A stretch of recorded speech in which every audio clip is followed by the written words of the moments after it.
Assalamualaikum warahmatullahi wabarakatuh. Alhamdulillahi rabbil alamin wassalatu wassalamu ala nabiyina al-karim wa ala alihi wa sahbihi wa man sara ala nahjihi ila yaumiddin. Akhwati fillah rahimani wa rahimakumullah. Kembali kita mengkaji sebuah kitab yang berjudul Ashratu Asbabin lil Wiqayati minas Sihri wal 'Ain. 10 sebab yang dengan izin Allah Subhanahu wa taala bisa menjaga dari keburukan sihir dan ain. Pada kesempatan kali ini kita masuk membahas sebab yang keempat, as-sababur rabi' at-tawakkul 'ala Allah. Sebab yang keempat adalah tawakal hanya kepada Allah Subhanahu wa taala. Hakikat tawakal dijelaskan oleh Syekh, wat-tawakkulu huwa thiqatul qalbi wa i'timaduhu 'ala Allah 'azza wa jalla مع بذل الأسباب المشروعة في كتاب الله عز وجل وسنة نبيه عليه الصلاة والسلام. Tawakal adalah keyakinan hati dan kebergantungan hati hanya kepada Allah Subhanahu wa taala yang disertai dengan mengupayakan sebab-sebab yang disyariatkan, yang diizinkan secara syar'i di dalam kitab Allah dan di dalam sunnah Rasulullah sallallahu alaihi wasallam. Para ulama menyebutkan tawakal adalah salah satu sebab terbesar, sebab terkuat yang dengannya seorang hamba bisa mencegah segala sesuatu yang bisa mendatangkan mudarat kepada dirinya, termasuk sihir, ain, hasad dan kezaliman manusia, yang seringkali orang-orang yang hasad melancarkan kezalimannya dengan cara-cara yang tidak diketahui atau samar. Maka dengan tawakal hanya kepada Allah Subhanahu wa taala, justru ini adalah benteng terbesar kita yang dengannya kita berharap Allah Subhanahu wa taala akan menggagalkan rencana-rencana jahat orang-orang yang hasad dan orang-orang yang zalim, atau Allah Subhanahu wa taala berkenan mengangkat kezaliman dan penyakit ain yang menimpa seseorang yang dizalimi oleh orang-orang yang hasad dengan sifat hasadnya. Allah Subhanahu wa taala menjelaskan dalam surat Az-Zumar ayat yang ke-36, "Alaysallahu bikafin 'abdah?" Bukankah Allah Subhanahu wa taala Dia yang akan mencukupi hambanya? "Wa man kana Allahu kafih fa anna li'aduwihi an yadurruhu." Jika Allah Subhanahu wa taala telah mencukupkan penjagaannya untuk hamba, maka musuh mana yang bisa akan memudaratkan dia? Itu karena orang-orang yang bertawakal kepada Allah Subhanahu wa taala, Allah lah yang akan mencukupi kebutuhan dia. Allah lah yang akan menjaga dia, dan Allah adalah sebaik-baik penjaga. Wa may yatawakkal 'ala Allah fa huwa hasbuh.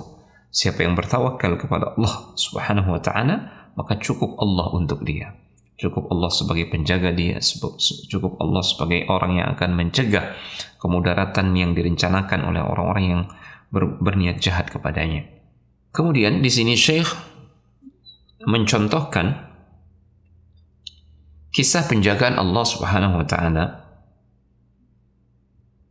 dari penjagaan Allah Subhanahu wa taala kepada hambanya, dalam hal ini adalah Musa alaihissalam, dari orang-orang yang jahat, orang-orang yang bermaksud untuk mencelakakan beliau, dari musuh terbesarnya yaitu Fir'aun. Disebutkan di dalam Al-Quran ketika Fir'aun dan bala tentaranya mengejar Musa alaihissalam dan Bani Israel, para pengikut Musa alaihissalam, tibalah Musa dan Bani Israel di satu tempat yang di hadapannya adalah lautan, sementara di belakang mereka sudah melihat Fir'aun dan pasukannya sudah hampir pasti akan menangkap mereka dan membinasakan mereka. Sampai-sampai Bani Israel mengatakan, "Inna lamudrakun."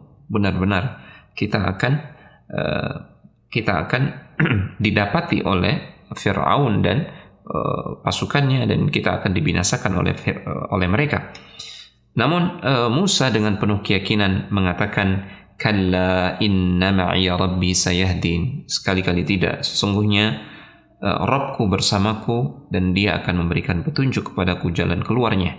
Dan kita tahu kisah berikutnya, Allah Subhanahu wa taala mewahyukan kepada Musa untuk memukulkan tongkatnya ke lautan, ya, ke bibir pantai, yang dengan izin Allah Subhanahu wa taala lautan itu terbelah menjadi 12 jalan yang dilalui oleh 12 kabilah Bani Israel, sehingga mereka bisa berjalan dengan selamat melintasi lautan tersebut. Dan setiba mereka di pulau seberang, mereka menyaksikan sendiri Fir'aun dan bala tentaranya ditenggelamkan oleh Allah Subhanahu wa taala. Ini adalah bentuk penjagaan Allah Subhanahu wa taala kepada Musa alaihissalam dan kepada para pengikutnya, karena Musa alaihissalam mewujudkan tawakal yang sebenar-benarnya kepada Allah Subhanahu wa taala. Wa may yatawakkal 'ala Allah fa huwa hasbuh. Siapa yang bertawakal hanya kepada Allah Subhanahu wa taala dengan sebenar-benar tawakal, maka Allah lah yang akan mencukupinya. Cukuplah Allah sebagai penjaganya. Rasulullah SAW pernah memberikan ujangan yang sangat berharga kepada Abdullah bin Abbas radhiyallahu ta'ala anhuma, dan sekaligus ujangan Rasulullah SAW ini adalah pelajaran berharga untuk kita. Beliau bersabda, wa'lam anna al-ummata law ijtama'at ala an yanfa'uka bi syai'in lam yanfa'uka illa bi syai'in qad katabahu Allah laka.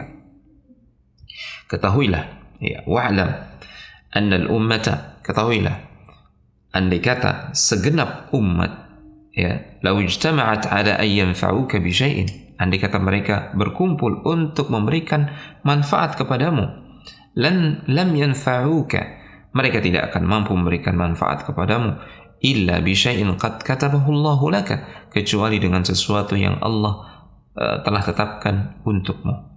Walau ijtama'u ala an yadurruka bi syai'in, andai kata mereka berkumpul, mereka bersepakat untuk memudaratkanmu, lam yadurruka, mereka tidak akan mampu memudaratkanmu, illa bi syai'in qad katabahu Allahu 'alaika, kecuali hanya sebatas mudarat yang telah ditetapkan oleh Allah akan menimpamu. Rufi'atil aqlamu wa jaffatis suhuf, ya, pena-pena takdir telah diangkat dan lembaran-lembaran takdir telah mengering. Artinya segala sesuatu yang akan menimpa seorang hamba berupa musibah dan memudarat, itu semua telah ditetapkan oleh Allah Subhanahu wa taala. Apa yang tidak ditetapkan oleh Allah Subhanahu wa taala mustahil akan menimpa kita, sekalipun segenap makhluk mereka bersepakat untuk memudaratkan kita. Jika Allah Subhanahu wa taala tidak berkehendak, sedikit pun mudarat mereka tidak akan mampu menyentuh kita. Apa yang disabdakan oleh Rasulullah SAW ini seharusnya memunculkan keyakinan yang kuat, al-thiqatu billah al-qawiyah, dan seharusnya memunculkan penyandaran hati kita hanya kepada Allah Subhanahu wa taala. Ya, segenap manfaat dan mudarat hanya di tangan Allah Subhanahu wa taala.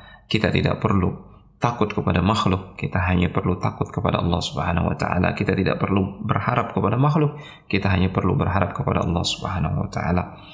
Dengan tawakal ini, sebesar apapun kejahatan orang-orang yang jahat, kezaliman orang-orang yang zalim, seberapa besar pun hasad orang-orang yang hasad melalui ain dan sihir mereka, jika kita berlindung hanya kepada Allah, dan jika Allah tidak menghendaki kemudaratan itu menimpa kita, mustahil itu akan bisa menimpa kita. Semoga Allah Subhanahu wa taala memberikan taufik. Wassalamualaikum warahmatullahi wabarakatuh.